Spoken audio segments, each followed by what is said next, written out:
And some things that they said about me in court, I didn't want to be that way. I wanted to be a better person. I just didn't know how to Mhm. go about it, but I wanted to be better. So I began to enroll in counseling and anger management.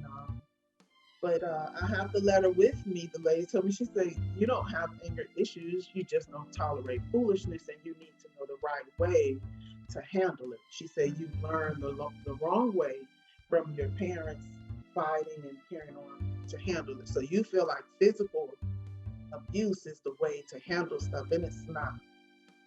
And also, I got involved in accounting classes, bookkeeping, in which I do still have my certificates for, and I have college credits and things like that.